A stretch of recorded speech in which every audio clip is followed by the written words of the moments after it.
ጤናም ጤና ይስጥልን። ሰበር ዜና አፋብን ወሎ ቤተ አማራ ጀብደኛው ምኒልክ እዝ 102ኛ ኮር የ12ኛ ክፍለ ጦርን ለማጥቃት የመጣውን የጠላት ኃይል በመልሶ ማጥቃት ግባቅ ተመታ።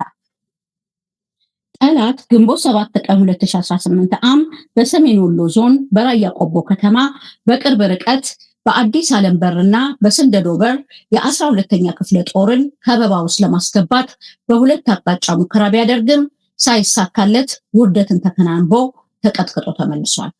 የቀድሞ የዞብላምባ ክፍለ ጦር የሰራዊት አባላት የአሁኑ የ12ኛ ክፍለ ጦር ልማደኞቹ በሁሉም አቅጣጫ የመጣውን የአብይ አህመድ ቅልብተኛ ወታደር በመከላከልና በመልሶ ማጥቃት መጠነ ሰፊ ኪሳራ አድርሰውበታል።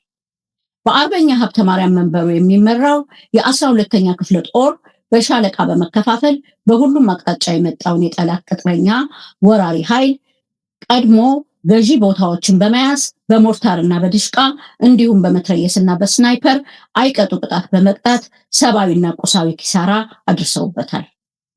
ስግብግቡ በጉር ድንብር የሚመራው ስሌት የሌለው የብልጽግና ጨፍጫፊ አገዛዝ በአቀደውና በአለመው ልክ ሳይሳካለት ሙትና ቁስለኛውን ሳያነሳ እያንጠባጠበ ህንደብርቶቹን 12ኛ ክፍለ ጦርን መቋቋም አቅቶት ወደ መጣበት በሽንፈት መመለስ ተችሏል። የ102ኛ ኮር የአማራ ህዝብ የቁርጥ ቀን ልጆች የ12ኛ ክፍለ ጦር የሰራዊት አባላት የጦር ሰፈራቸውን ሳያስደፍሩ ዛሬም እንደትናንቱ ክብራቸውን በማስጠበቅ የኃይል የበላይነቱን ወስደውበታል። ጠላት የ12ኛ ክፍለ ጦር አሃድ የሆኑትን በአንደኛ ሻለቃ፣ በሁለተኛ ሻለቃ፣ በሶስተኛ ሻለቃ ብርቱ ምት በመፍረክረኩና አስከሬኑን ለማንሳት ባለመቻሉ የአየር ኃይል ቢጠቀምም ክንደ ነበልባሎቹን ማቆም ተስኖት ውሏል።